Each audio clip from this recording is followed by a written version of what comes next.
Gente, entre os mandamentos lá, trazidos desde a época de Moisés, né? Um deles é a questão de honrar pai e mãe. Então, Kardec trouxe esse tema porque eu acredito que, por entre outros motivos, né? Grande parte da nossa condição emocional ela é resultante da nossa criação, das nossas relações familiares de berço, né? E o que tem de neguinho adulto, desequilibrado, desemparelhado, com problemas nessa área, tal, tal, tal. Então, eu achei legal nós discutirmos. Faço uma observação apenas àqueles que já não contam mais com a presença de um dos seus progenitores aqui conosco, mas o que nós vamos buscar é um entendimento para o eu eterno, porque hoje nós podemos estar na posição de órfãos, mas em outras existências não. Se a gente conseguir compreender bastante esse processo todo que está nesses textos aí, que estão nos textos, a gente vai caminhar melhor nesse assunto. Não só nessa encarnação, mas como nas futuras também, né? Porque todo aprendizado nunca é perdido, tá bom? Alguém gostaria de falar alguma coisa antes da gente iniciar, que já leu isso aí e tal, e gostaria de começar a discutir? É só desligar o microfone e começar a falar.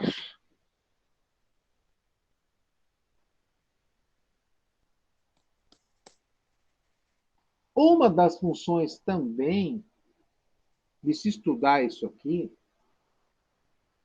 é assim: uma das ramificações da doutrina espírita é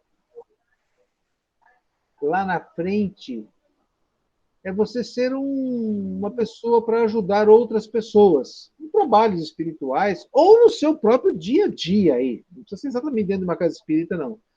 Mas vamos supor que você vá trabalhar numa casa espírita, vai doar algumas horas da sua vida para o trabalho espiritual e você vai se deparar com desarmonias, com pessoas em desarmonias. E uma das temáticas que podem aparecer nesses confrontos pessoais se tá, é referente à relação paternal, maternal, sei lá. Então, aqui você vai ter também um pouquinho de ferramenta para ter argumentos para se dialogar com entidades, até mesmo com filhos, filhas, pessoas que estão com problema nessa área, e você pode ter um pouquinho mais de informação para ajudar, tá bom? Honrar pai e mãe, piedade filial, os temas, né? Quem é minha mãe e quem são meus irmãos, o parentesco corporal e o parentesco espiritual, instruções dos espíritos, nós vamos ter aí duas informações, dois textos, né? Que seria a ingratidão dos filhos e o outro texto é e os laços de família, tá? Kardec pegou um pedacinho lá do Evangelho que fala: Vós sabeis os mandamentos. Não cometereis adultério, não matareis, não furtareis, não prestareis falsos testemunhos, não fareis mal a ninguém, honrai vosso pai e vossa mãe, são alguns dos mandamentos. O item 2: honrai vosso pai e mãe, a fim de viverdes longo tempo sobre a terra que o Senhor vosso Deus vos dará. E aí Kardec começa a fazer uma reflexão em cima, né? O mandamento honrai vosso pai e vossa mãe é uma consequência da lei geral de caridade e de amor ao próximo, porque não se pode amar o próximo sem amar pai e mãe. Só então a primeira observaçãozinha aí. Quando ele fala consequência da lei geral da caridade, que lei é essa? Essa faz parte daquelas leis morais que nós estamos vendo lá no livro dos Espíritos, tá? A última lei é lei de amor, justiça e caridade. É a lei mãe, é a lei que vai fechar o assunto das leis morais no livro dos Espíritos. E essa lei ela vai englobar todos os princípios que as outras vão nos trazendo. Por isso que ele fala: honrai vosso pai e vossa mãe é uma consequência da lei geral da caridade e de amor ao próximo. Porque não se pode amar o próximo sem amar o pai e mãe. Outra coisa importante nesse primeiro parágrafozinho, né? Não se pode amar ao próximo sem se amar pai e mãe, porque dentro daquela temática que nós estamos estudando faz tempo, família, o núcleo familiar, a partir dali que você vai expandindo todos os seus conhecimentos, toda a sua luz, ela é a partir do núcleo. É você, né? É como um galho que sai de uma árvore. Quem é essa árvore? É o casal. É o pai e a mãe. Então, aqui é o tronco. Você é o primeiro galho, né? E do galho pode ter o galho do marido, do filho, enfim, coisas que vão se agregando à estrutura. Mas o amor a essa raiz é o ponto de partida. Isso que eu ia falar, né? Que justamente a família é o lugar em que você tem, onde você tem as relações mais delicadas, em que você vai aprender a conviver com o próximo dentro de casa para poder sair lá fora e conviver melhor, né? Então, a casa é um treino para o mundo lá fora, realmente. Gente, e é uma coisa assim tão fantástico, é quando a gente começa a abrir os olhos para perceber o jogo espiritual que envolve nas nossas vidas. Só um pequeno exemplo, né? Segunda-feira eu não tenho um trabalho profissional. Segunda-feira é um dia que eu tiro para mim, para minhas coisas, para fazer o que eu desejo. Então eu acordei, escovei o dente, eu já comecei a imaginar o que eu ia fazer. Os livros que eu ia ler, que eu ia pesquisar, as aulas que eu ia preparar, não sei o que lá, né? Aí eu estou descendo para tomar café, estou tomando café, a Débora vem e fala assim, ó, precisa consertar não sei o que, não sei o que. Depois precisa levar o cachorro não sei na onde. Depois precisa não sei o que, não sei o que. Então ela fez um roteiro de toda a minha manhã. Eu fiquei tomando café, fiquei escutando aquilo, eu falei, mas que cacilda é isso? Que saco, né? Como é que pode? Eu estou aqui cheio de vontade de ficar numa poltrona lendo alguma coisa. Em outras palavras, eu estava querendo me enfiar na minha caverna, ficar quietinho, né? Bacana. Gente, não tem coisa mais gostosa para o homem ficar quieto, sem ninguém falar no ouvido, né? Aí eu falei, puta, mas eu vou ler meu evangelho, tal, tal, tal. Aí veio assim na minha cabeça. Mas, Senhor Francisco, tudo que você vai ler no evangelho vai ser ótimo, mas você já leu. E aí, não está na hora de você pôr em prática? E onde é que você vai pôr em prática? Você quer fazer uma igreja para você ou você quer pôr em prática na sua casa? Vá para ação, meu filho. Vai trabalhar, vai fazer as coisas para as pessoas à sua volta serem felizes. Não é para você ser só você. Você está aí, você faz uma parte de uma sociedade. Eu fiquei ouvindo aquilo e falei, ah, meu Deus, mas que saco. Né? Tudo bem. Eu fui e fiz. Né? Eu só consegui sentar para ler às 4h30 da tarde na segunda-feira. E tinha uma reunião às 8 do diretoria da Casa Espírita. Conclusão, 7 horas eu tive que parar para tomar banho, comer alguma coisa para ir para a reunião. Então, pouco eu pude fazer do meu desejo central, que era ficar quieto. Na verdade, eu tive que sair do meu eu para atender a situação da vida. E é assim que a gente tem que pensar bastante nesse processo. Nós somos requisitados, mas a gente tem as nossas vontades. Então, a gente tem que buscar um equilíbrio nesses dois campos psíquicos para poder caminhar e crescer.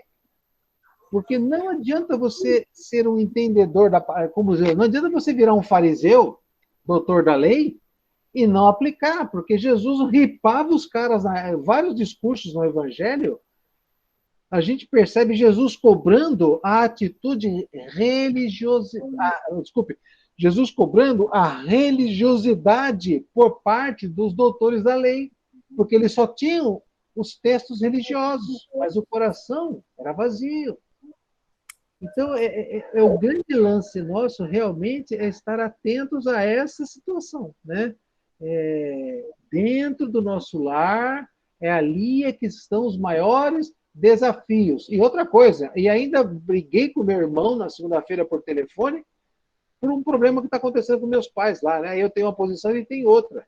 E ele ficou bravo e eu fiquei pensando tudo isso aí, né? Como o núcleo familiar é um núcleo cheio de encrencas e ao mesmo tempo de doçuras, né? Aonde você tem os pontos doces da vida, você simplesmente vai fazer a manutenção dessa relação. a sua grande atenção espiritual deve se voltar para os pontos amargos. Esses é que merecem todo cuidado e andar com luvas de pelica, né? Com passos, com meias suaves, porque esse é o ponto de confronto. A gente tem que tomar cuidado. Então,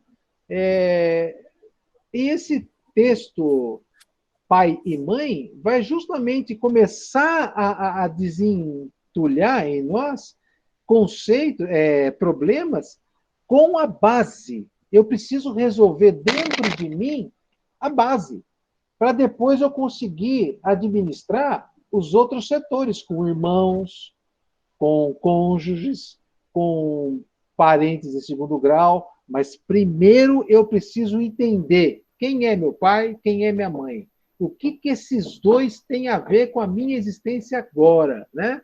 Então é isso que a gente vai tentar desenterrar desse texto aí. Honrar pai e mãe encerra um dever a mais.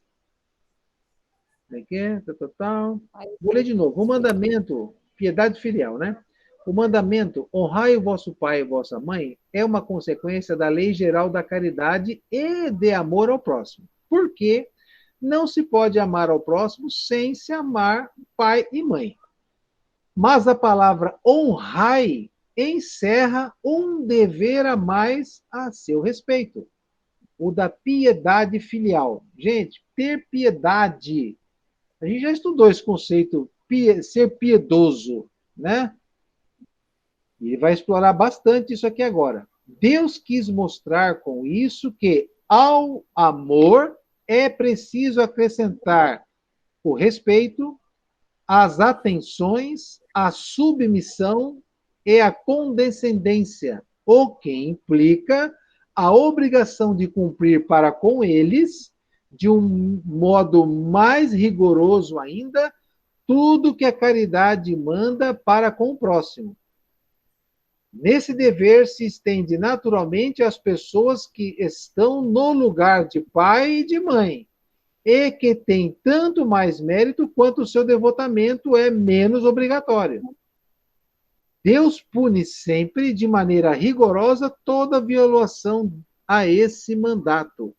E vocês podem perceber lá no mandamento que fala sobre essa lei, honrar pai e mãe, porque é a única lei, mandamento que vem com uma recompensa, né, para quem cumprir. Honrai pai e mãe para que tenha longa vida sobre a terra. Não está escrito isso lá? Tá. É o único entre eles que tem alguma já tem o bônus hora embutido lá. Qual vai ser? Kardec vai comentar sobre esse assunto também, tá? Então, devemos observar o seguinte: os espíritos vão falar sobre essa questão da atenção especial, do respeito especial, da questão da submissão, da condescendência. Eles vão explicar um pouquinho com mais detalhes lá na frente.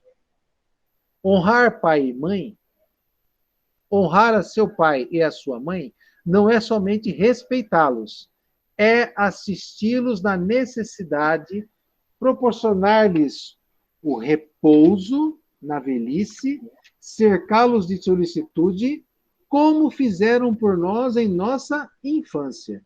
É, sobretudo, para com os pais sem recursos que se mostra a verdadeira piedade filial. Satisfazem esse mandamento aqueles que creem fazer um grande esforço, dando-lhes apenas o necessário para não morrer de fome, quando eles mesmos não se privam de nada, em os relegando aos mais ínfimos aposentos da casa, para não os deixar na rua, enquanto se reservam o que há de melhor, de mais confortável? Quer dizer, Kardec faz uma pergunta: quem dá o mínimo? Só para o cabra não ficar debaixo da ponte. Quem dá realmente o essencial, né? Sem partir para um gozo a mais, para um carinho melhor. Olha o que vai falar aí. Felizes ainda quando não o fazem de má vontade e não mercadejam o tempo que lhes resta de vida, descarregando sobre eles os trabalhos de casa. Cabe, pois, aos pais velhos e fracos serem os servidores de filhos jovens e fortes? Sua mãe regateou seu leite quando estavam no berço? Contou suas vigílias quando estavam doentes? Seus passos para lhes proporcionar o que tinham necessidade? Não, não. É somente o estritamente necessário que os filhos devem aos seus pais mais pobres, mas também, tanto quanto possam, as pequenas doçuras do supérfluo, as amabilidades, os cuidados delicados, que não são senão do interesse do que eles receberam, o pagamento de uma dívida sagrada. Só aí a piedade filial, só aí está a piedade filial aceita por Deus.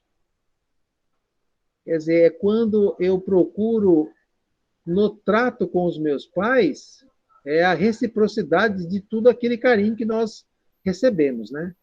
Aí tem uma grande pergunta, que eu não sei se é logo na frente que ele vai fazer aqui agora, mas existe a questão assim, ó, mas nem todo filho ou filha recebeu esse carinho, essa atenção por parte dos pais, ou por parte de um dos pais, né?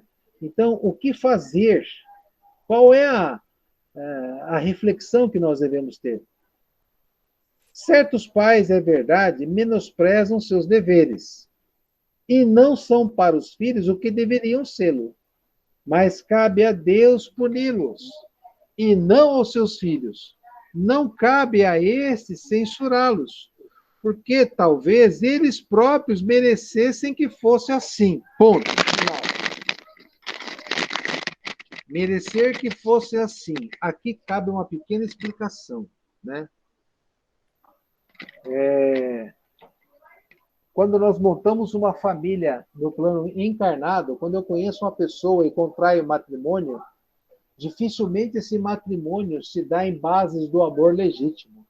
Normalmente esse matrimônio ele é armado pelo plano espiritual para juntar dois seres que estão combinados teoricamente, que precisam dessa união aqui na Terra, para que deem conta de estruturas deficitárias que ficaram para trás, de relacionamentos deficitários que ficaram para trás. Então eles se juntam, combinam trazer alguns desses relacionamentos para o núcleo familiar e a partir daí se desenvolve a relação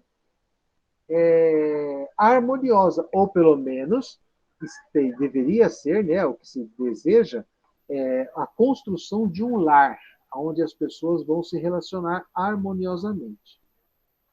Ocorre que esse arranjo do plano espiritual é como se fosse um gás que nós inalamos, e ele tem um tempo de duração que termina aquela fase do chamado encantamento, aonde esse encantamento levou à união dos adultos e à formação do casal. Esse encantamento demora entre 1 e 5, 6, 7 anos. Depois, vira um relacionamento entre dois adultos, e se durante esse tempo de encantamento não se desenvolveu alguma noção de simpatia, de respeito, de reciprocidade, dificilmente esse casal fica junto. Então, os pais se unem num processo de resgate. Grande maioria das nossas famílias no planeta Terra são formadas como famílias que têm o projeto muito mais de resgate e expiação do que de prova, né? Então vejo que a gente não tem um sonho encantado nos aguardando. Não, nós temos uma luta, nós temos realmente um trabalho árduo pela frente, que é o trabalho de lapidação da nossa estrutura psíquica. Nós vamos trabalhar muito a questão do nosso ego, dos nossos desejos, das nossas emoções, das nossas contrariedades, das nossas satisfações pessoais. Então, tudo isso vai entrar nesse emaranhado, nesse jogo, e nós vamos ter que fazer um bem bolado para todos. E nem sempre esse projeto desemboca num final feliz. É difícil. É um processo muito difícil. Raros casamentos duram até o final da vida do encarnado, né? Raro não, mas é um número, assim, entre os que casos que chegam lá, há um afunilamento, né? E aí, vocês imaginem só, você recebe como filho ou como filha alguém que, por exemplo, te matou no passado, te enganou, te trapaceou. Eles vêm como filhos, como proposta reencarnatória para reconciliar com você, para repor a você, pai ou mãe, parte da coisa que ele fez errada lá atrás. Para ilustrar o que eu estou falando, no livro Obreiros da Luz, eu até pus um videozinho, não sei se eu pus no grupo, mas se eu não pus, eu vou pôr. Chama-se a Encarnação de Sugismundo. Acho que é esse o nome do cara? Sugismundo? Não é esse. É um personagem que André Luiz narra, que ele vai participar da encarnação desse indivíduo, que está tendo problemas para reencarnar. E ele vai contar uma história lá, por que, que ele está tendo problema para reencarnar, tá? E, então, aí veja só, a criança nasce, aí ela é bonitinha, ai que bonitinha, aquele bebê crescendo, aquela coisinha bonitinha, né? Tal, de vez em quando faz um cocô, tal, mas você vai lá, limpa, troca a fralda, tem aquela coisinha, aí ele é engraçadinha, começa a falar, papai, mamãe, fala bobagem, não sei o quê, vai para a escola, papapá. Aí ele menstrua ou chega na puberdade como um homem. Nesse momento, o espírito eterno assume as emanações do seu psíquico eterno e ele começa a desabrochar e a mostrar tendências mais de uma maneira mais explícita do que ele acha, do que ele gosta e do que ele quer na relação dentro da família. E aí, os pais vão estar de frente ou de um amigo de muito tempo ou de alguma encrenca a ser resolvida de há muito tempo. Gente, e nem sempre os estudos que nós fazemos na pátria espiritual para montar essa família, eles têm eles ficam enraizados em nossos corações. Por exemplo, para que tudo isso dê certo, eu vou precisar pensar bastante na questão de perdão, de tolerância, de paciência, de determinação em querer que tudo dê certo. Quer dizer, são qualidades que os espíritos que estão à frente do projeto, que seriam os pais, deverão lançar mão para que aquilo dê certo. E, às vezes, é aquilo que ele falou assim, ó, o resultado da visão do filho para os pais é que os pais não o atendeu de uma forma como ele acha que deveria ter sido atendido na sua infância. A visão da criança para os pais. Então, Kardec está fazendo uma observação que a gente tem que pensar bastante, né? Ele fala assim, ó, certos pais, é verdade, menosprezavam seus deveres e não são para os filhos o que deveriam ser. Até aí está certo. Mas cabe a Deus puni-los e não aos seus filhos.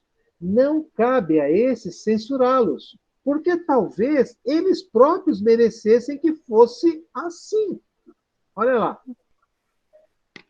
Então, é uma primeira dica que Kardec está passando para nós aqui, o seguinte, presta bem atenção, larga a mão de ser besta com os seus processos de julgar, porque, na verdade, no fundo, você pode ter sido um péssimo pai em outras situações, e hoje, pela lei de ação e reação, você precisa passar por essa ação. Você precisa sentir o que é não ter um bom pai, o que é não ter uma boa mãe, o que é não ter um bom lar. Para você ver o quanto isso pode fazer falta. Por que, que eu tenho que passar por isso? Gente, eu sei lá. Cada um tem a sua história. No tempo, no espaço, eu posso ter sido um pai que largou a família para sair com outra mulher, deixou todo mundo abandonado. Quer dizer, eu posso ter sido uma mulher que escolhi, tive filhos, aí eu fugi com o padeiro. Eu posso ter sido uma pessoa que bati demais no meu companheiro ou na minha companheira, porque eu era violento e cheguei até a assassiná-lo ou assassiná-la de alguma maneira. Enfim, eu tenho alguma coisa que eu passei, que eu plantei e hoje eu estou colhendo. Aquele texto que nós vamos fazer na aula que vem, já vou abrir o microfone para vocês falarem, tá? Aquele texto que nós vamos falar na aula que vem, Jesus fala uma coisa acho que é Tadeu o nome do apóstolo daquele texto, que fala assim: se o mundo lhe está sendo adverso, é sinal que você não tem plantado o seu amor de forma correta.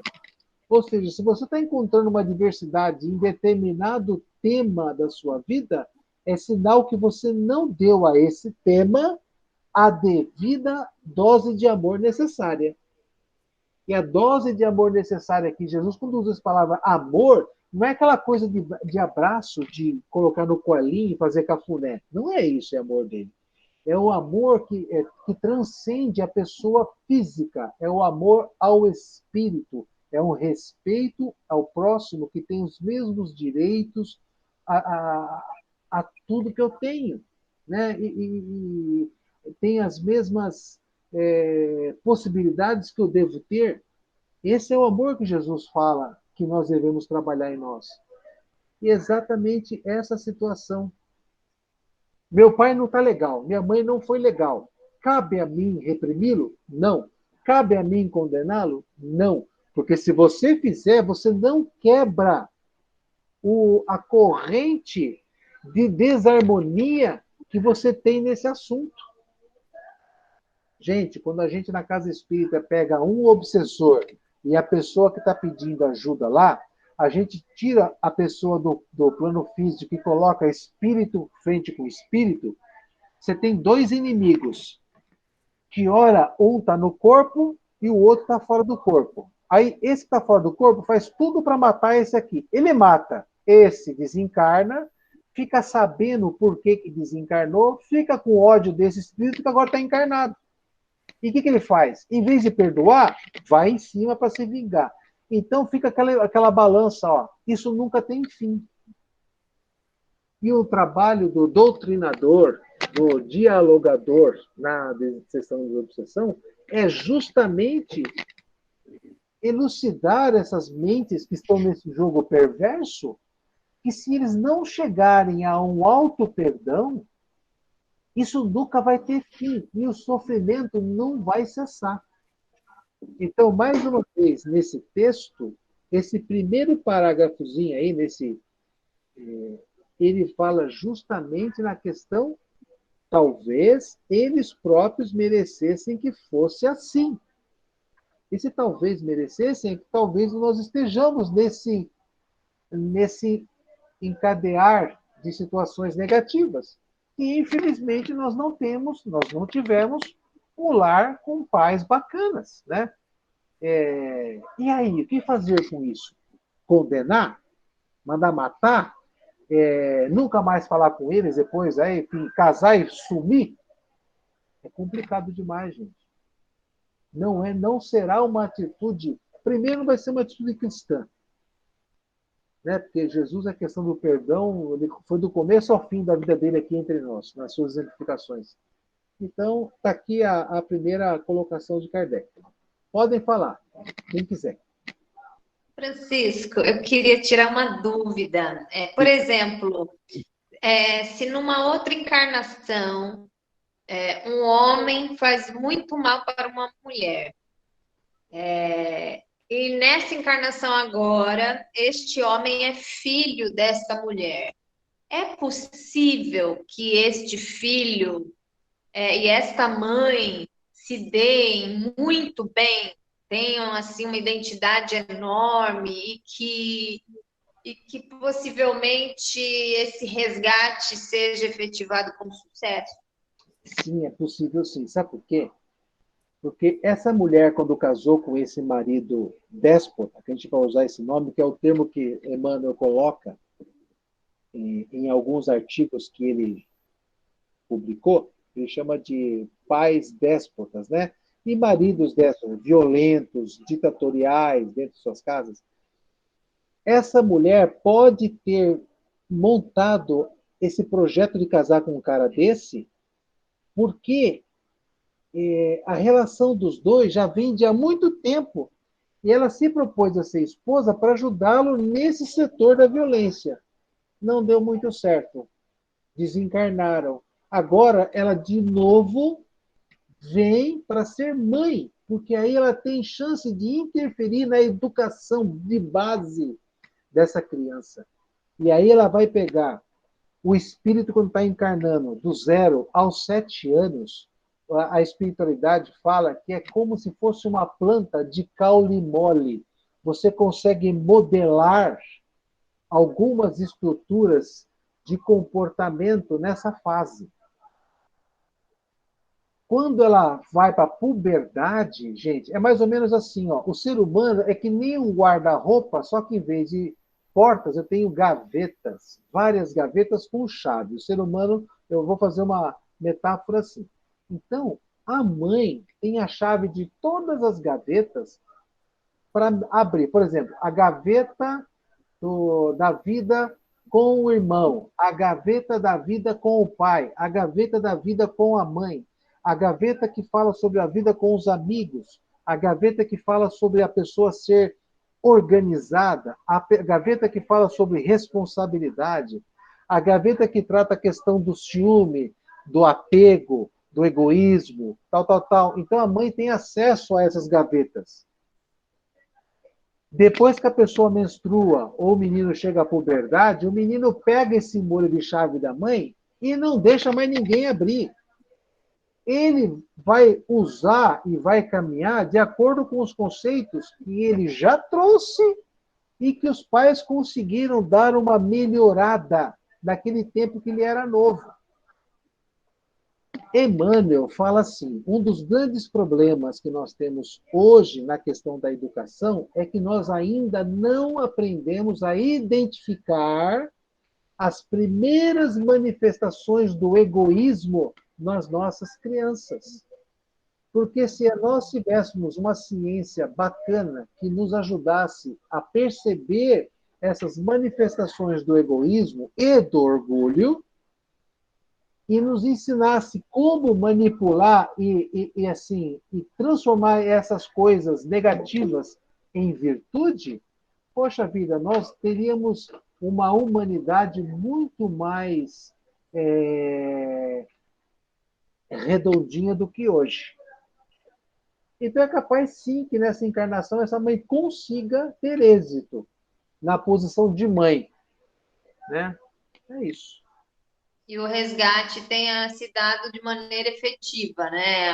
Aquele filho que cometeu, foi muito ruim para ela em outra encarnação, resgata tudo, cuida com muito amor, com muito carinho, se dão muito bem, acabou, resolveu o problema. Sim, por aí. Francisco, Diga. eu tenho uma dúvida. Por exemplo, eu devo honrar meu pai e minha mãe. Só que se você não conviveu com o pai, por exemplo, você não conviveu com seu pai, como que eu posso proceder se eu não tenho aquele amor pelo pai? Eu tenho respeito, mas não tenho amor. Como é que eu posso te falar? Como eu vou poder honrar ele? Porque sem o amor não tenho a honra, tenho? Tem. Do mesmo jeito que você honra os seus vizinhos, com atitudes de convivências respeitosas. Se o seu vizinho perdeu o emprego, com certeza você vai oferecer dividir a sua cesta básica com eles. Poderia até fazer um puxadinho na energia elétrica para ajudar eles a tomar um banho, sei lá. É esse respeito, isso que é honrar. Sabe por quê? A gente tem que ter uma coisa, eu ouvi do Rossando, uma definição de amor que eu achei muito bacana. Ele falou assim que amar é a ponta de um edifício que tem nos seus primeiros andares respeito na base, admiração e depois vem o amor. Então, veja só, se você não teve o seu pai, então você não sabe se ele é uma pessoa que tem respeito, que se deve respeitar. A pessoa que você desenvolve o respeito, a consequência do respeito, se for uma pessoa interessante, você vai desenvolver a admiração por ela. Gente, sem respeito, sem admiração, você não ama. E se você ama com essas duas bases, o seu amor, a sua troca energética com essa pessoa, com certeza sempre será no sentido de gratidão pela admiração que ela lhe causa, do que você alcançar. No seu pai, que não esteve com você desde pequena, quando ele fala assim, honrar, vamos supor que esse senhor bata a sua porta, agora no final da vida dele, se dizendo doente, e sem condições. Você tem uma casa, tem um quarto, e você se sente seguro em colocá-lo dentro da sua casa e dar um amparo. Não está se dizendo que você tem que amar. É diferente. Talvez, desse período que ele vai conviver com você, se desenvolva o respeito, se desenvolva a admiração, e aí vem o amor. Mas são processos psíquicos, emocionais, que têm um caminho. Não é para você enfiar o amor, pegar o teu coração, abrir uma porta, botar ele no nome e fechar. Ó, você está aqui no meu lado esquerdo. Não é fácil. Né? Verdade. É a mesma coisa quando fala amar, honrar, como é que é? Perdoar vossos inimigos. Perdoar inimigo não é amar o inimigo. Os evangelhos, eu acho que a gente até leu essa parte do evangelho no começo do curso. Se não leu, depois vocês me falam, a gente até pega uma quinta-feira aqui e estuda isso. Amar o inimigo, perdoar o inimigo, não é pegar e colocá-lo no coração do mesmo jeito que você tem os seus amigos. É isso. A pessoa se te passou para trás, se te enganou, gente, tudo bem, eu vou perdoar porque esse infeliz não percebeu ainda que causando mal a mim, ele está causando mal a ele está plantando não só a ele, mas a como a humanidade, né? Esse infeliz não tem as bases necessárias para um dia ser mais feliz do que ele é hoje. Infelizmente, ele não alcançou. Isso que é perdoar o inimigo, é eu entender a posição que ele se encontra e compreender que ele é um infeliz porque ele ainda não tem recursos para pensar melhor na sua atitude. O rapazinho entrou na casa da minha vizinha de madrugada, esses que noia, que roubam coisas pequenas para trocar por droga. Eu fiquei pensando, né? Ele pega um botijão de gás, que vale, sei lá, R$100, R$200, sei lá, e vende por R$10. Quer dizer, o idiota, em vez de trabalhar, né, durante o dia, não corre risco de ser preso, qualquer servente de pedreiro ganha R$100 por dia. Ele pode ter no final do dia o dinheirinho para comprar a droga dele de forma limpa. Mas ele se arrisca de madrugada para pegar um botijão para ter só R$10 na mão depois e ir preso, ficar naquela cela com 200 pessoas. Quer dizer, é um infeliz.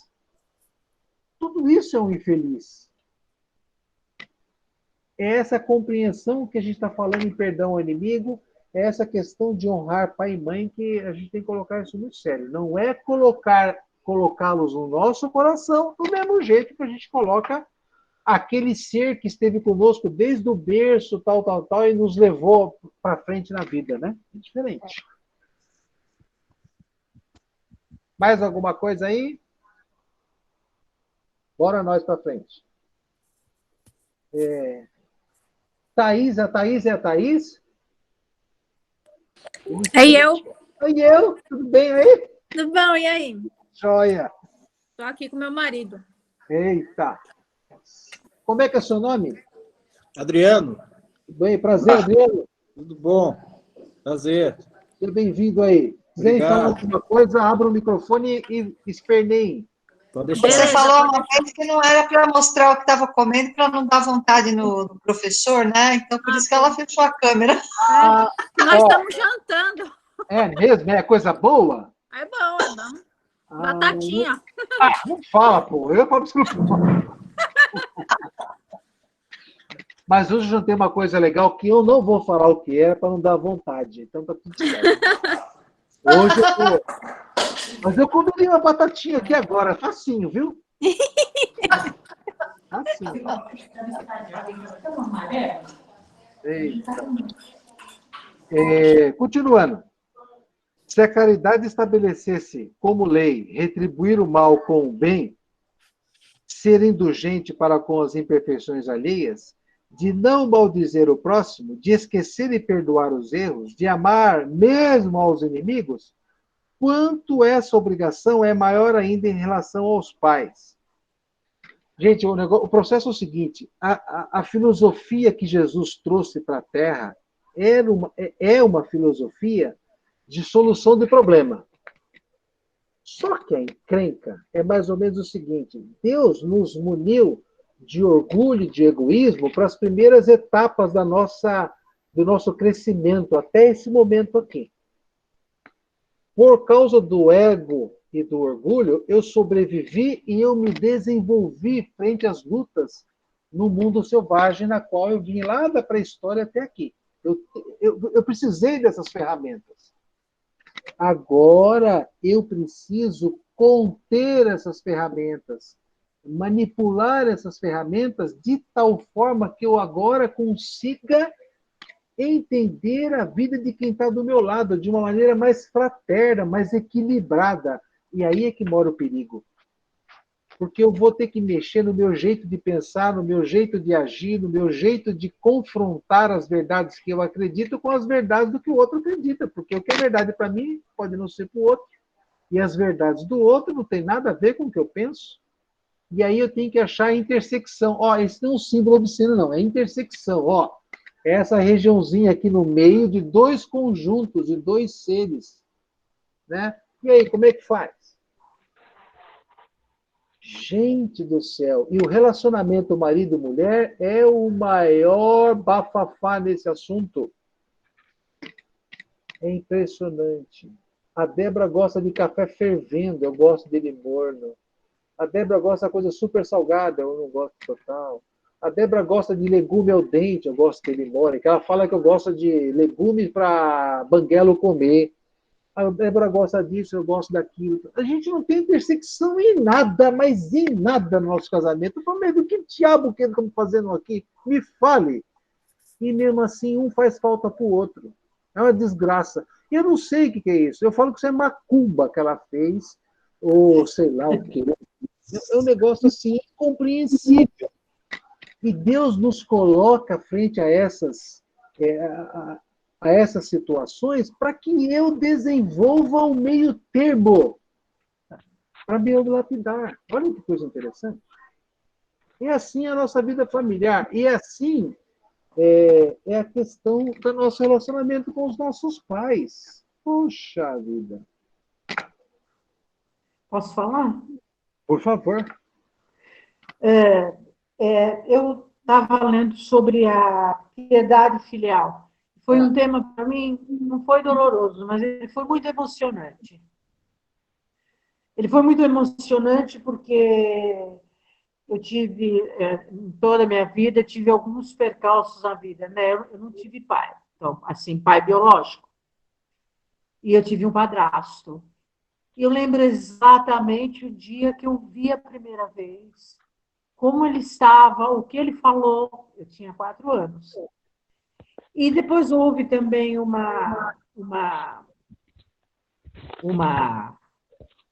houve uma separação do meu pai e da minha mãe, né? Mas eu já era adulta, praticamente adulta, tinha uns 20 anos. E eu deixei de vê-lo algum tempo. E eu sempre pensava nele. Falava, mãe, por que a senhora não volta? Porque tem que viver junto. E eu queria que eles vivessem juntos. E, ao mesmo tempo, eu procurava. Um dia, andando pela Praça da Sé, eu vi a Catedral da Sé, e eu entrei para rezar por ele. Eu vejo ele sentado assim, na escada da Catedral da Sé, com uma malinha. E eu levei para casa e ficou comigo até o dia que ele desencarnou. Né? E era meu padrasto. Eu tive muitas desavenças, tivemos muitas, mas o amor que eu sentia por ele e não era, não sei, agora eu sei que é gratidão, mas antes eu achava que não era gratidão, que era dever, mas era gratidão. Né? E quando ele continuou morando comigo e a mamãe continuou morando separada dele, nunca se juntaram. E agora, todos os dias, quase não, mas às vezes, muito frequentemente, eu sonho com os dois morando numa casa e eu indo visitá-los e conversando com ele.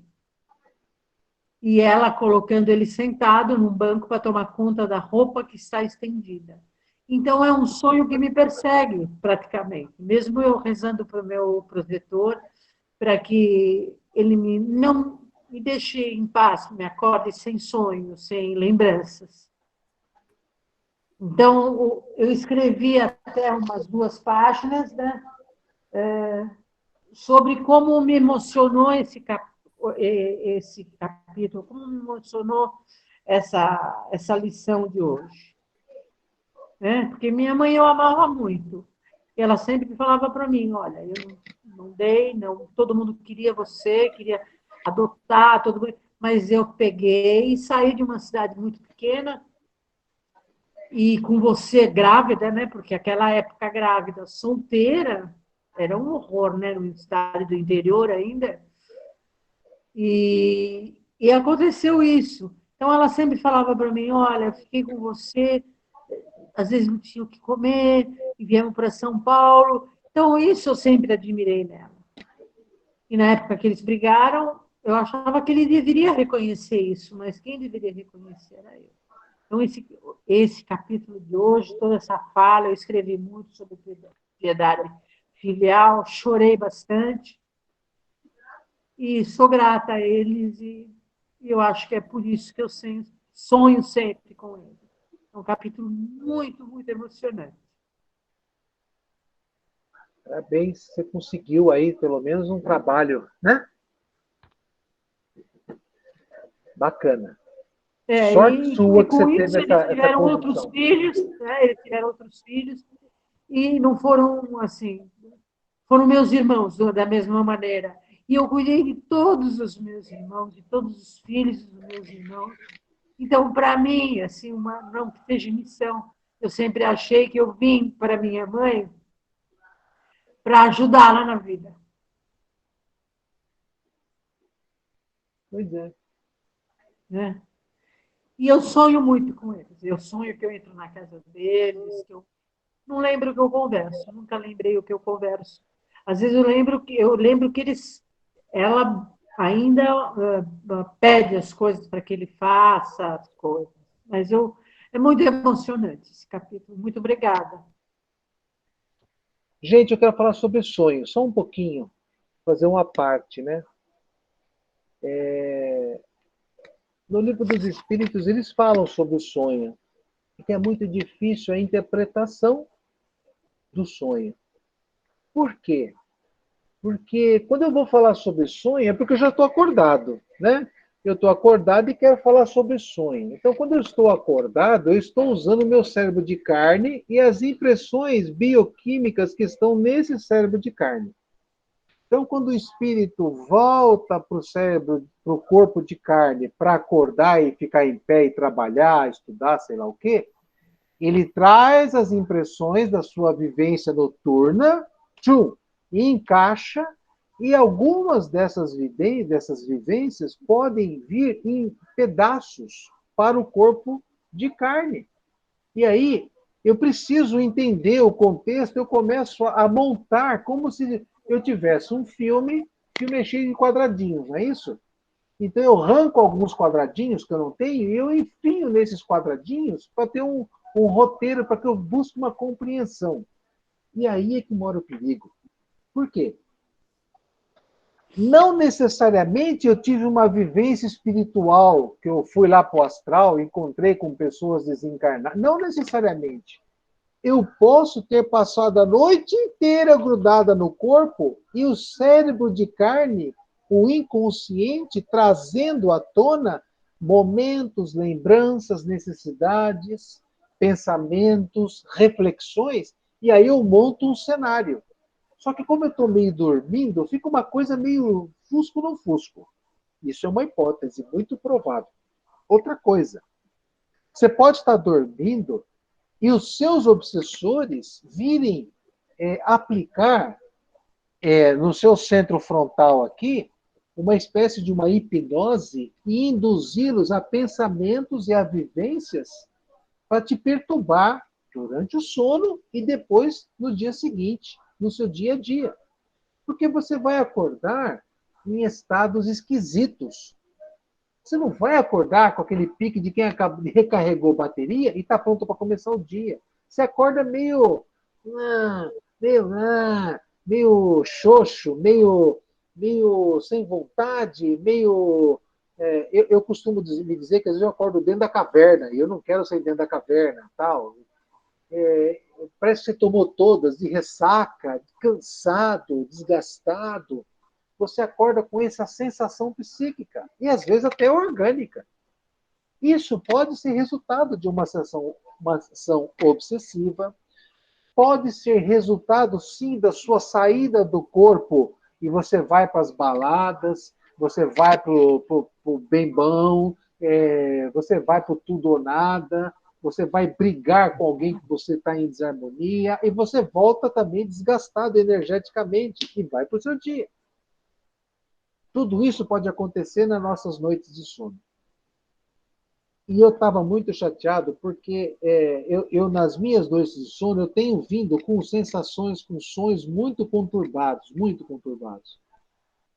Eu estava assim, nas minhas orações com Jesus, tal, eu fico buscando como proceder, né?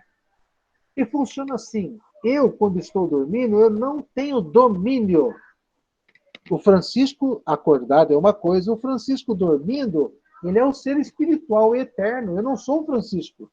Eu sou um ser que parte dele é o Francisco.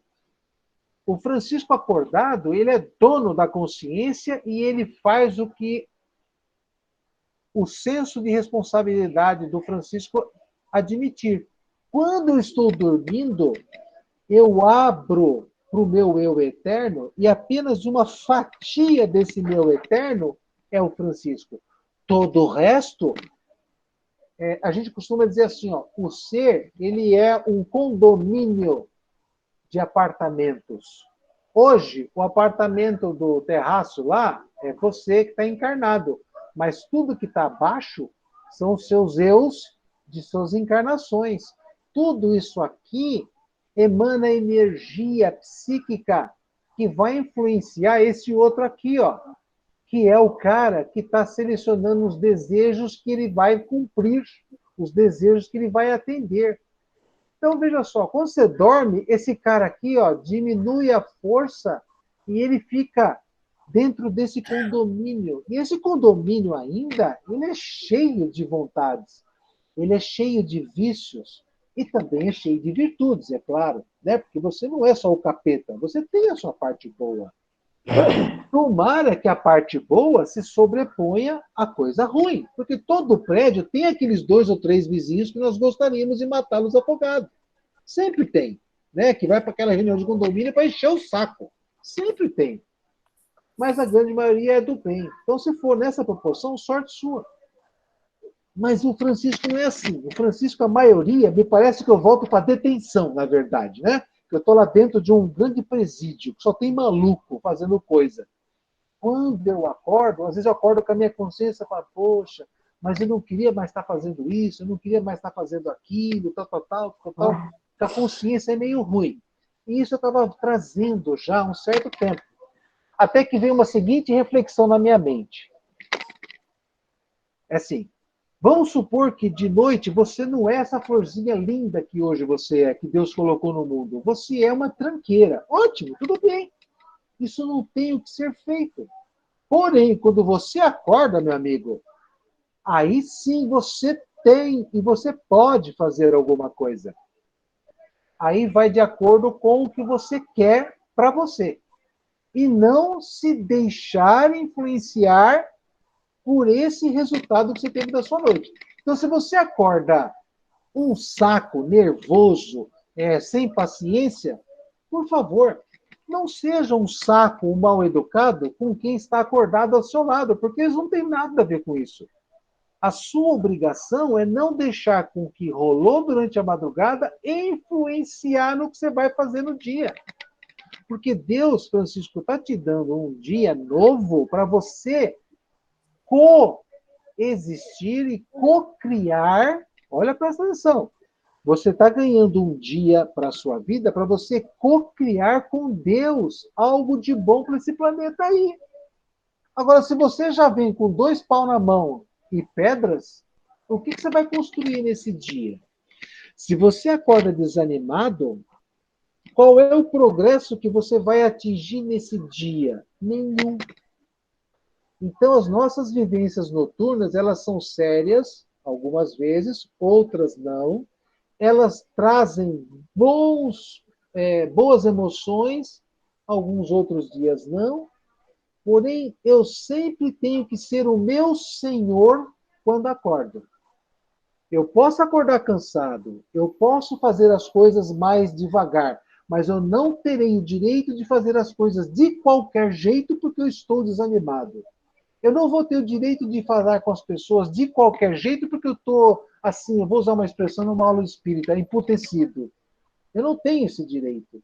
Eu tenho que ser o Francisco que está no exercício do dia. Então, isso tem que estar muito claro em nossa mente. De manhã, gente, eu tenho que buscar energia. Eu abro a porta do meu quarto, eu vejo essa serra verde, eu procuro Deus ali, eu procuro Deus no céu, eu procuro Deus no barulho de passarinho, porque eu preciso me encaixar nessa estrutura espiritual que Deus está me oferecendo, para que eu não seja aquele presídio de espírito que está ali, que passou a madrugada fazendo coisas que eu não permito mais e não aceito mais. Tem como mudá-los? Não tem, porque é a manifestação deles. Mas eu posso ser um Francisco diferente. Então, eu estou trabalhando nessa encarnação para nas outras tratar. Porque aqui, durante a minha madrugada, está o meu passado. Está o meu passado, que não tem como mudar. Eu tenho como, a partir de agora, melhorar. É como se fosse um aquário vazio, cheio de bolas negras. Essas bolas negras simbolizando tudo que eu conquistei de ruim. Esse aquário sou eu. É a criação do nosso Pai Eterno. E eu só desenvolvi porcaria. Nessa encarnação, eu estou começando a colocar bolas amarelas dentro desse aquário cheio de bolas pretas. Gente, ainda as bolas pretas estão em número maior. A predominância do meu comportamento psíquico ainda está negativo porque eu ainda não tenho tanta bagagem positiva. Mas à medida que eu vou desenvolvendo, estudando, me auto-percebendo, eu vou colocando bolinhas amarelas nesse aquário. Vai chegar um momento em que as bolinhas negras estarão ali, ó, mas elas estarão no meio de um monte de amarelo e eu vou ser um ser pronto. Porque o anjo não é aquele cara que não cometeu pecado. O anjo é o cara que cometeu muitos dos pecados e ele conseguiu se erguer da lama e caminhar em direção do seu progresso espiritual. Os seus problemas que ele adquiriu nas encarnações, sabe o que ele vai fazer com eles? Vai usar como lição para poder atender aqueles que estão passando pelo pecado e estão pedindo ajuda de Deus para saírem dele. São anjos que vão ter experiências em vários campos de atuação humana e vão poder trazer os ensinamentos para que essas pessoas saiam das suas necessidades. É o que o nosso anjo da guarda faz. Nosso anjo da guarda não é um cara que foi criado ilustre. De jeito nenhum. Ele já caminhou. Ele já caminhou, então ele tem experiência e ele vai trazer para nós. Tá? Eu queria falar sobre sonho, que é isso aí, mais ou menos, para a gente dar uma pincelada nesse assunto, que é muito importante. Vou voltar Queria desligar o microfone e não consigo. Agora sou eu. Vamos ver aqui. Deixa eu ver. Tudo bem. Vê se eu cancelei.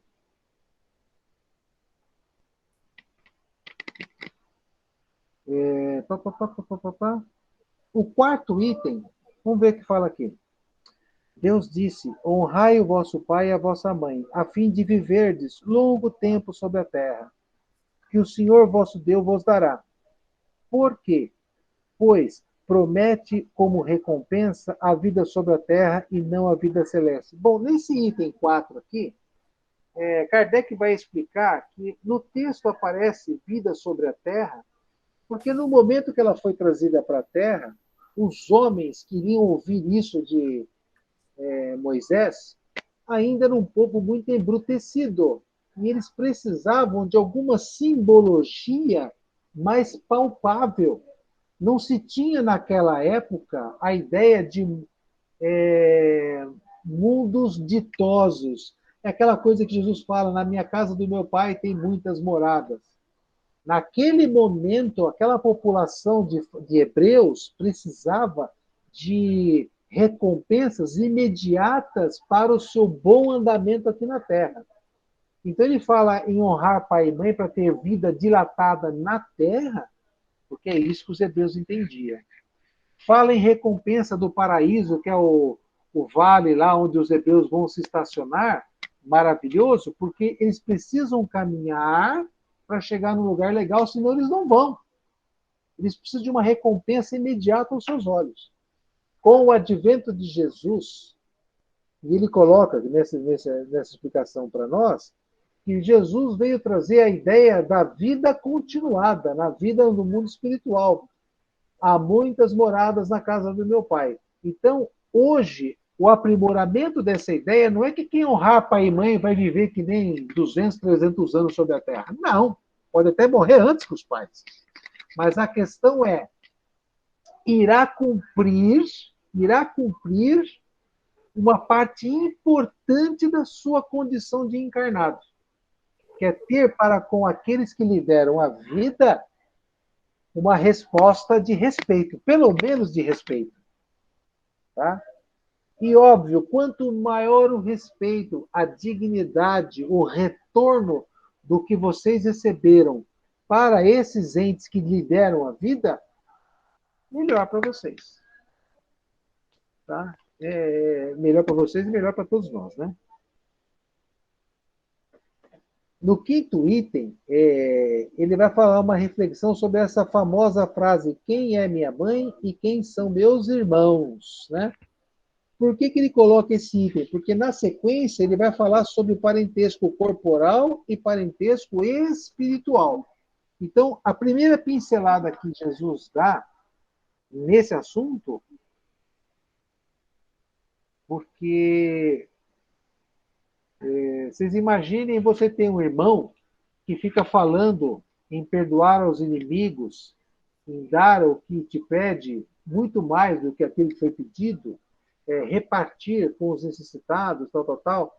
O povo judeu é um povo que gosta da remuneração, do dinheiro, da propriedade, do poder religioso, tal. E aí você tem um irmão que começa a falar para destruir esses pilares que mantiveram a sua sociedade de pé até aquele momento, para reformular as bases sociais da sua comunidade que estavam vigendo até aquele momento. Você fala, esse irmão é doido, esse irmão não bate bem da cabeça.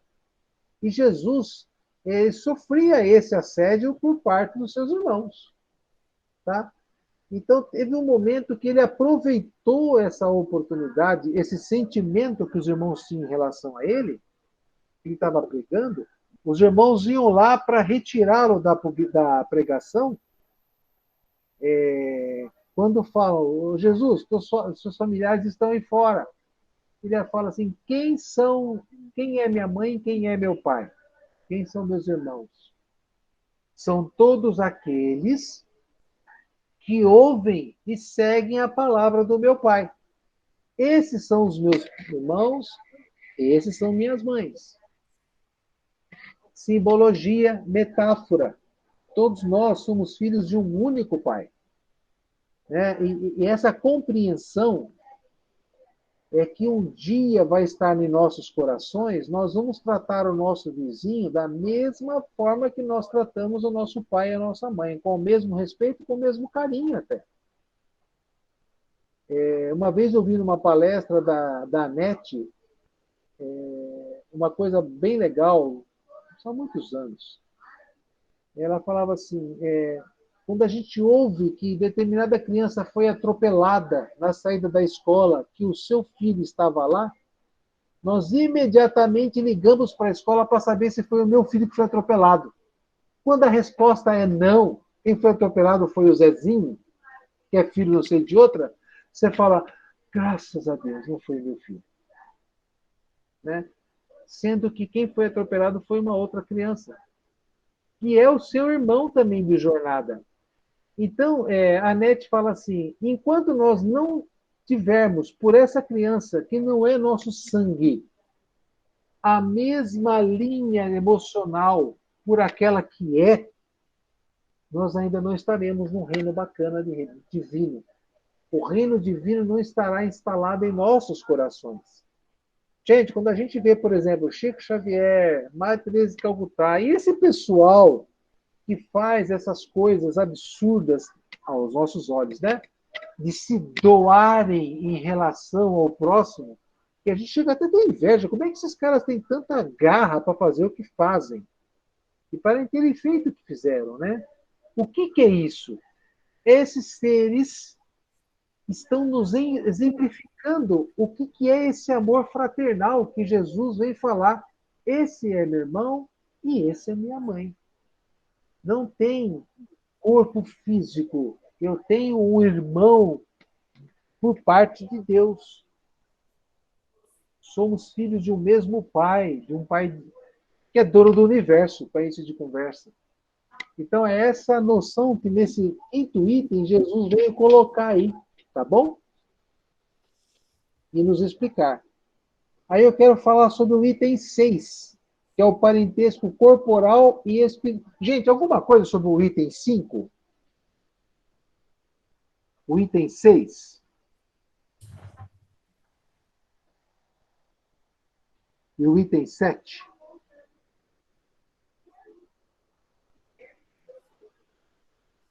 Não, né? Tudo bem?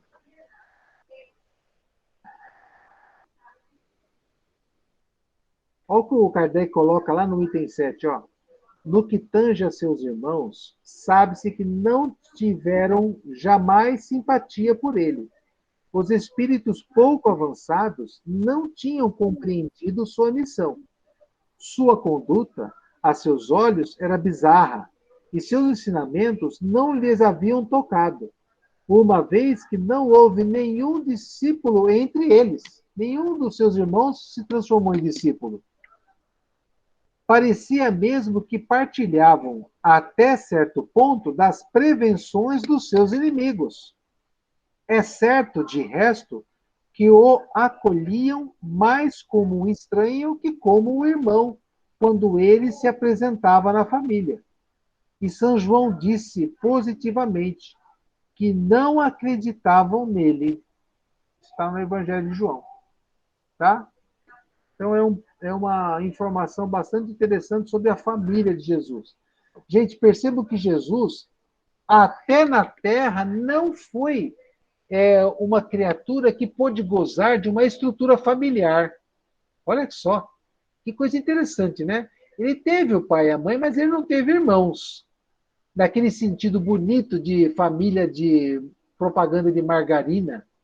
Ou aquelas famílias italianas, né, mafiosas, que juntam aquele montão de criança, de mulher, de filho, de irmão, de cunhado, tudo para comer aquelas coisas, aquela macarronada domingo. Jesus também não teve. Então, eu nunca tinha percebido esse detalhe, né, da família que Jesus... Jesus teve tudo de ruim que um ser humano pode ter de encarnado na Terra. Tudo.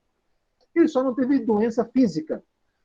E ele também não casou, como diz o pastor Cláudio Duarte, né? Ele topou encarnar, mas desde que ele não precisasse casar. Então, aí deu certo.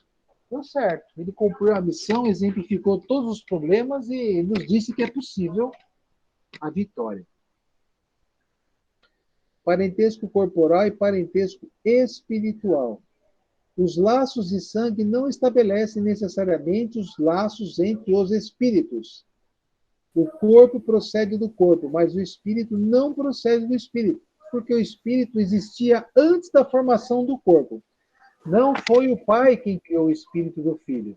Ele fez, senão fornecer-lhes um envoltório corporal, mas deve ajudar o seu desenvolvimento intelectual e moral para fazê-lo progredir. Aí no parágrafo seguinte, até risquei uma parte aqui do texto. Os espíritos que se encarnam numa mesma família, sobretudo entre parentes próximos, são os mais frequentemente espíritos simpáticos, unidos por relacionamentos anteriores, que se traduzem por sua afeição durante a vida terrestre. Mas pode ocorrer também que esses espíritos sejam completamente estranhos uns aos outros, divididos por antipatias igualmente anteriores, que se traduzem da mesma forma por seu antagonismo na Terra, para lhe servir de prova. Gente, nós, quando encarnados, em nossa vida do dia a dia, às vezes nós nos deparamos com pessoas à nossa frente que nós imediatamente vamos para a cara dessa pessoa. Ela nunca nos dirigiu uma palavra, mas nós temos uma simpatia energética com essa pessoa. Da mesma forma, a pessoa nunca dirigiu a palavra a nós. A gente olha essa pessoa na rua e fala, puta, não vou com a cara desse indivíduo. E até chega a falar assim, esse sujeito não presta. Você nunca conversou com ele, mas ele tem cara de patife. Ele tem cara de maluco. Essa pessoa não é do bem. Chega até a falar assim, ó, essa pessoa não é do bem. Do nada. Então, a espiritualidade, em vários romances, isso vai aparecer, viu, gente? Vocês vão lendo aí, com o passar do tempo, vários romances, vai rolar essas situações. Conflitos anteriores. Papai do céu coloca tudo na mesma panela para ver se dá um bom caldo. Para ver se resolve. Se resolve. É impressionante. Eu tenho 2 irmãos, nós somos em 3. Eu tenho esse irmão do meio aqui, ó, que desde pequeno ele me xinga, briga comigo, desde pequeno. E a vida, hoje ele tem 57 anos de idade. Segunda-feira eu discuti com ele por telefone como se nós tivéssemos 3 e 4 anos ainda. Parece que nada mudou. A animosidade entre nós. As mesmas palavras que ele usava para me ofender quando nós éramos jovens, pequenos, até criança, ele continua usando até hoje. Então, o que está acontecendo? As nossas vidas está acabando. Né? Nós já passamos do primeiro século, da primeira metade do século, e nós ainda não resolvemos essa relação. E olha que Deus nos colocou a 500 quilômetros de distância, depois que nós nos casamos.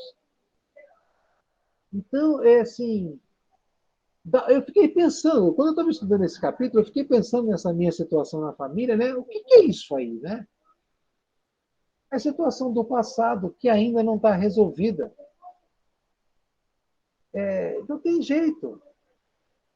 E o pior que eu disse umas palavras duras para ele segunda-feira, eu estou tentando fazer umas brincadeirinhas pelo WhatsApp, ele nem olha. Eu vou ter que rezar bastante para ele tentar olhar no WhatsApp para reiniciar o processo. Senão a gente vai ter que vir com marido e mulher na próxima encarnação. Eu acho que vai ser difícil. Ri, mas é verdade. É verdade. Então, a gente tem que tomar muito cuidado com os nossos relacionamentos, principalmente os familiares de primeiro grau, porque ali está o nosso maior desafio. É difícil. Nossa Senhora. Parentesco espiritual ou parentesco de sangue. O parentesco de sangue não é garantia de um relacionamento amoroso de base que vai te dar fundamento. Não é garantia. O relacionamento sanguíneo, consanguíneo, ele é um relacionamento que está escrito assim, ó, família, embaixo, área de operação de harmonização, área de trabalho espiritual, área de aproximação entre pessoas. Isso é um subtítulo para a família. Não é propaganda de margarina.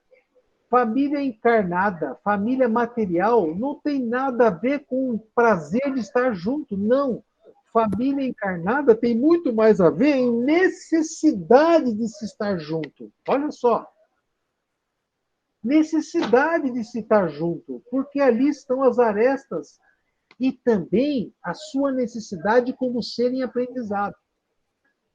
Porque às vezes você tem uma pessoa tão chata perto de você que você vai ter que desenvolver a paciência, a tolerância. Uma vez, naquele filme O Todo-Poderoso, lembra?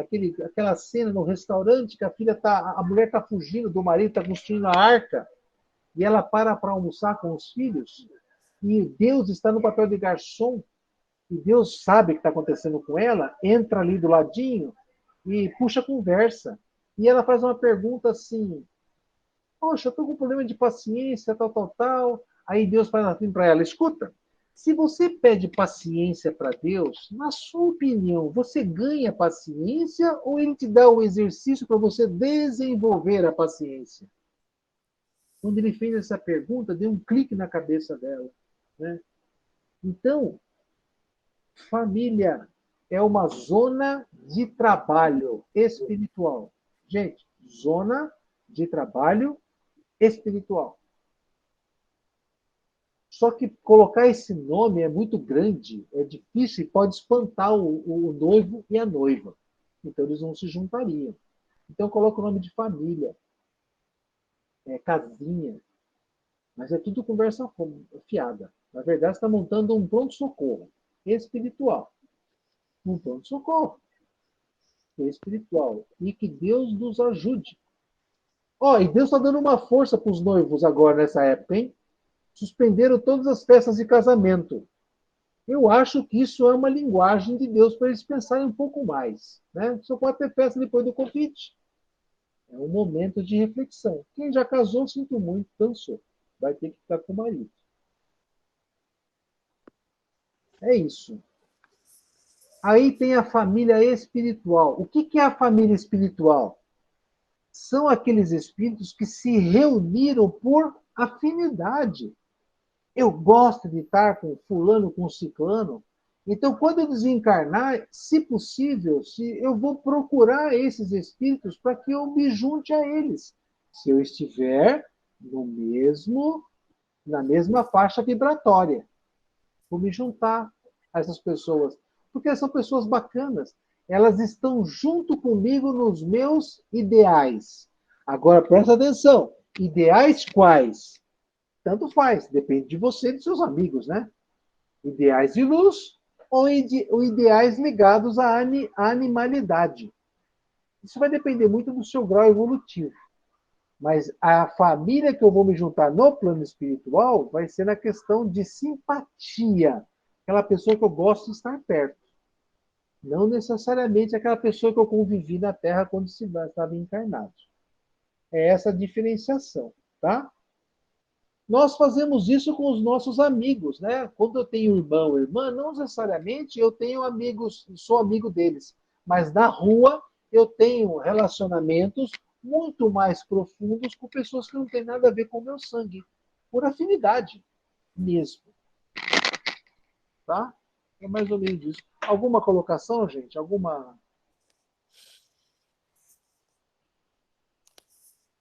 Não? Casal da Batatinha aí, tudo bem? Então, falando sobre essa questão de laços espirituais, eu não tenho nenhum laço sanguíneo aqui, com a minha prima, o marido dela, minha filhada, mas eu e minha prima, nós crescemos juntas, nós temos só 5 anos de diferença, e ela me viu nascer, e a gente se dá muito bem, é uma afinidade incrível, a gente não briga, a gente se adora, se ama. Eu sinto isso, é uma família espiritual mesmo. Com certeza. Me sinto super bem aqui, super em casa. É isso aí. Esse é o exemplo básico mesmo da coisa. É esse o exemplo importante. E tem que usufruir bem desse relacionamento, viu? Mas a gente não pode abandonar as dificuldades. Aí que está o grande lance. Eu não posso abandonar as dificuldades. Porque, poxa vida, gente, por exemplo, o meu pai é um cara difícil de estar perto, porque ele tem aquela sombra, aquele negativismo em cima, assim, onde vai aquela nuvenzinha preta vai em cima, né? Então ele é um cara que se não tem nada para falar, ele fala mal de alguma coisa, sempre. E eu já aprendi isso dele, e eu não me deixo contaminar por esse assunto. Toda hora eu estou cortando e tentando desviar, cortando e tentando desviar. Mas tem pessoas que o conhecem e vão conviver perto dele, saem bravos, desmotivados, tal, tal. Eu falo, porque você se deixou envolver. Porque ele é assim, né? Tá tudo errado, tal, tal. E não adianta querer mudar. Então a gente vai entendendo essas pessoas, sabe? É um processo. Gente, é tudo um processo de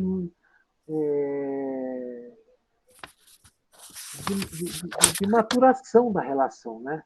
E é por isso que a gente nasce na mesma casa com essas pessoas. Pode tentar trabalhar. Tá? E aí, tem as chamadas instruções dos espíritos. O que são isso aí? São cartas psicografadas que Kardec recebia dos centros espíritas espalhados pela França e pela Europa no século XIX, né? Um pouquinho antes da publicação do Livro dos Espíritos, ele recebia muita carta de centros espíritas.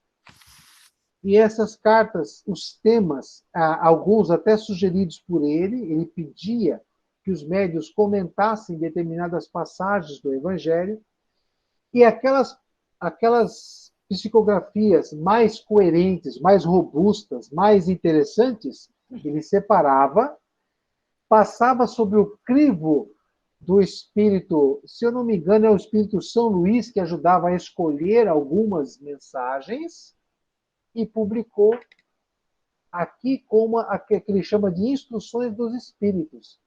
Então, essas instruções dos espíritos, que tem em todos os capítulos do Evangelho, o que são? São as reflexões escritas de pessoas já desencarnadas, mas que possuem uma bagagem moral, intelectual, psíquica bastante desenvolvidas e que contribuiriam com a obra do Criador para nos ajudar aqui na Terra como encarnados. Então, eles passaram por um crivo de seleção. Primeiro, pela seleção de Kardec, e depois pela seleção do plano espiritual que estava dirigindo o trabalho de formulação dos livros da doutrina espírita. Então, quando você lê Instruções dos Espíritos, saiba que você está lendo um parecer de um espírito experiente e que tem algo de bom para contribuir nesse assunto. Tá? E aí você tem duas contribuições. A primeira é o item 9, e a segunda, cadê você? Cadê você? Cadê você? Que saco! É uma só. Mas não eram duas lá que falava lá no coisa? Cadê você? Cadê você? Espera só um pouquinho. Pera.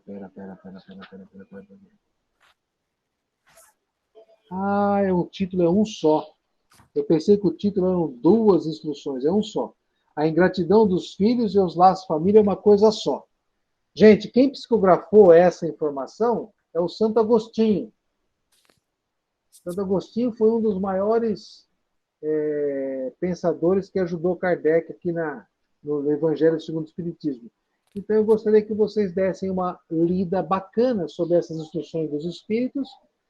E se tiver alguma coisa que coloquem na próxima aula, tá bom? Sobre esse assunto ainda.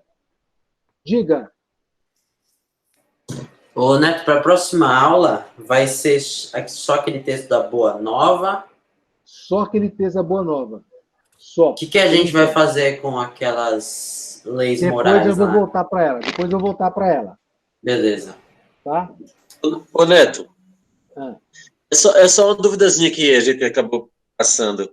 É que você falou dos irmãos dele e de Jesus, né? Antes de começar, eu fiquei interessado assim que na leitura também achei que, pelo jeito, pelo menos que estava escrito ali, a Maria, a mãe, quer dizer, embora tenha sido mãe, mas não tem digamos assim, o valor que é atribuído a ela pelo catolicismo, é isso? Então, você não pode perder de vista. A gente, quando analisa comportamento, o Kardec, lá no Livro dos Espíritos, se eu não me engano, no Livro dos Espíritos, ou no Evangelho, eu não lembro, ele dá uma dica para o cara que vai fuçar, os Marcelos da vida. Ele fala assim, ó, você não pode tirar o personagem do contexto histórico. Maria era uma mulher de um judeu. Meu amigo, mulher... se eu não me engano, o peso dela era quase igual à mula de carga da família. O poder de veto ou de voz. Você entendeu? Então, você imagina ter filhos homens, os varões. Quantas expressões a gente escuta nos textos? Os varões, né? Um varão judeu, hoje em dia eles usam aquelas barbas, aquelas coisas... Então, sabe, você imagina aquela coitada amorosa, porque Kardec ainda até fala em algum lugar, que eu não sei aonde que eu li aqui, que Maria, em vários outros momentos, tem aquele carinho especial por Jesus, como toda mãe. Tá? É mais ou menos por aí. Tá? A gente não pode esquecer que ela está vivendo lá entre os hebreus. Sim. A coisa é punk mesmo. Então eles falam, mãe, vamos pegar aquele teu filho que você pôs no mundo lá, aquele louco que está desonrando a nossa família. Oh, meu filho, não, deixa. Não, vamos lá, mãe, vamos lá que você vai junto com a gente. Atropelou a veinha e levou ela junto.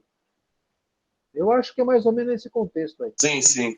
Era só para ter um entendimento, porque na forma como está escrito, né? Porque no catolicismo, por exemplo, eles põem mais ou menos, né? Quase... Não, pau, digamos assim. Esquece essa cultura aí. Ó, tanto que no livro Boa Nova, se eu não me engano, é nele que tem um texto. Eu tinha até separado o livro Boa Nova aqui, que tinha subido, eu achei, e agora ele desapareceu de novo. Tem um texto que fala sobre a Maria, como é que foram os últimos dias. E Jesus veio buscá-lo na hora da desencarnação. E convidou ela para ser a rainha do céu, lá, não sei o quê, não sei o quê. Legal. Está no livro Boa Nova. Eu vou até confirmar e vou pôr o nome do texto para você dar uma lida lá, tá? Legal. Outra coisa que é muito legal também é a história de Maria de Magdala, que também está no livro Boa Nova, que não tem nada a ver com aquele seriado que está na Netflix. É um barato, assim, como de tudo para formar uma história lá que... sei lá, eu fui assistir achando que o negócio ia ser bacana, eu falei, não acredito que fizeram isso. Então é isso. Tudo bem, gente? Ô, Thaís, abaixa a sobrancelha, pelo amor de Deus, uma outra foto aí. Olha que olho. Como é que pode? Melhorou. Que bom. Foi mal. Não, tá tudo certo. Ô, Claudinho, você deve cortar um 12 aí, hein, meu filho? Sinto te dizer, hein? Corta nada aqui. Corta sim. Não vem com essa conversa mole, não. A gente é de boas aqui. Tá Sou bom. um anjo. Quanto tempo de casado? 5. A gente tá há 5 anos, mas a gente tá juntos, vai fazer 15. 15 anos? Ele te enrolou 10 anos? Me enrolou 10 anos. Pelo amor de Deus. Só ficou noivo porque eu forcei. Puta vida. Meu genro enrolou minha filha há 8 anos, eu achei um absurdo. Meu filho, não é fácil, não. Não é. Tá bom. Tudo bem. Legal tê-los com a gente hoje aí. Tomara que alguma coisa tenha sido útil na vida de vocês aí, tá bom? Não, foi muito. Obrigada. Tá bom. Gente, vamos nos despedir. Ó, eu coloquei no grupo do WhatsApp um texto, como vocês já viram lá, que é o chamado Bom Ânimo. Esse texto eu coloquei porque nós estamos vivendo um momento bem chato com essa pandemia e tal. E o nosso apóstolo, que vai, o discípulo, na época é discípulo, né, ainda. Esse discípulo, ele é um cara que vocês vão perceber na descrição do estado mental dele, ele é muito parecido com muita gente que a gente conhece, se não conosco mesmo. E Jesus dá uma pincelada na cabeça desse homem, que eu quero realmente discutir essa questão com vocês, porque é que nem eu até coloquei isso aí no Face, né? Muito se fala em cura do corpo, através dos passes, através de missas, mas a gente não fala que o corpo está doente porque o piloto é louco, né? É que nem você compra um carro importado, ainda mecânico, por exemplo, engata a primeira e sai acelerando, e não passa para a segunda, para a terceira, para a quarta, para a quinta marcha. Não, você sai na primeira e vai aumentando a velocidade, vai aumentando a pressão do motor, não há motor que aguente. Então, o espírito é o motorista, o carro é o corpo. Aí, o carro vai explodir e fala que o carro não presta. O carro não presta porque o piloto não soube usar o carro, meu Deus do céu. Então, Jesus vai pegar esse discípulo, nesse texto, eu quero que vocês percebam exatamente isso, e ver o que ele faz com o motorista. Ele tira o motorista do volante e fala, motorista, pelo amor de Deus, você vai, ó, tá vendo esse caninho aqui do lado? É primeira, segunda, terceira, aquele pedal ali do meio é para você frear, o da esquerda é a embreagem.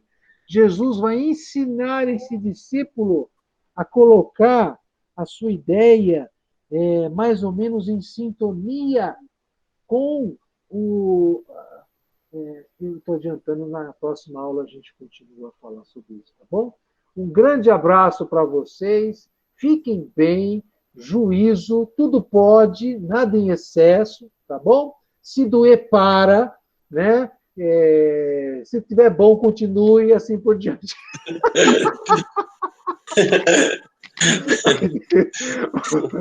Se doer, para, é ótimo. Ô, Neto. Diga. Ô, Neto, a gente parece que está em transmimento de pensação, porque a gente estava fazendo exercício para entregar sábado no APFESP, e eu usei esse exemplo aí do espírito é o motorista e o corpo era o veículo. Tu vem falar isso aqui agora. Eu estava olhando aqui para a tenda dizendo, nossa, como é que pode o negócio? Como é... Nossa Senhora. Mas é justamente sobre isso, falando sobre... Sobre cuidar do espírito. Agora nem lembro do negócio que eu estou com a cabeça zoada aqui. Tem um texto do livro Mensageiro, nós estamos estudando o livro Mensageiro, né?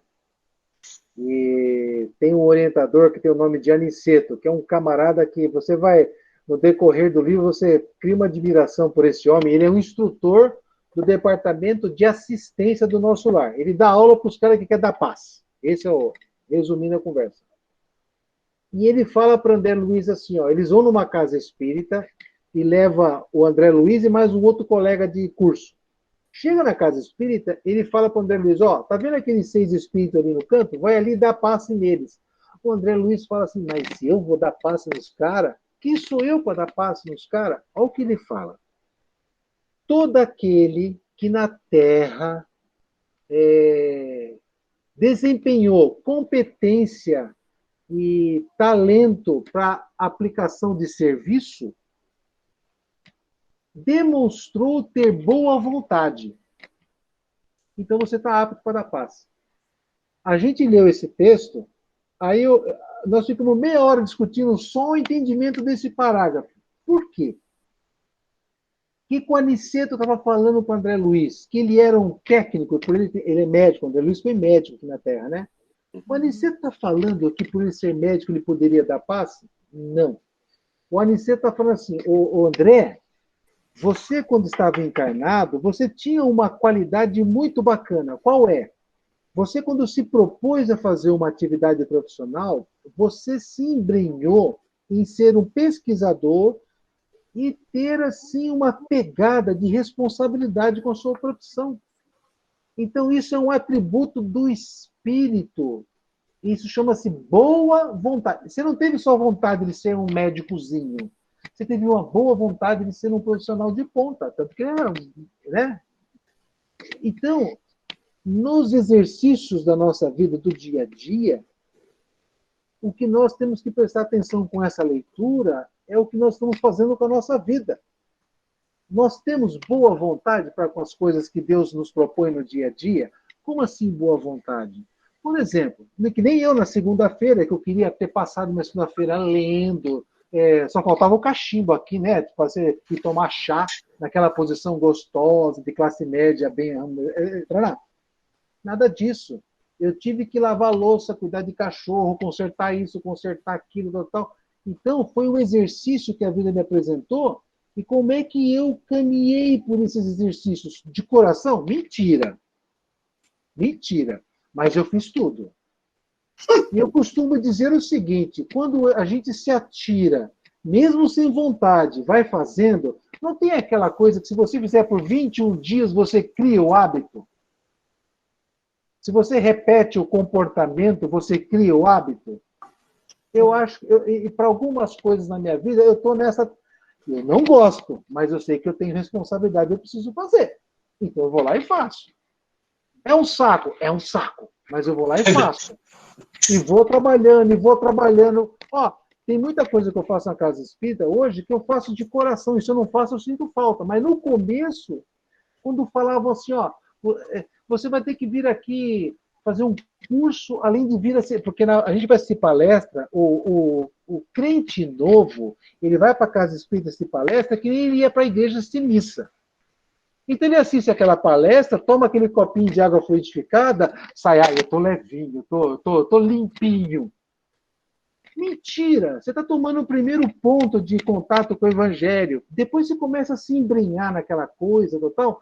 Gente, teve época que eu vim 5 noites para a Casa Espírita, alguns achavam absurdo, e eu adoro fazer esse negócio, porque eu criei hábito.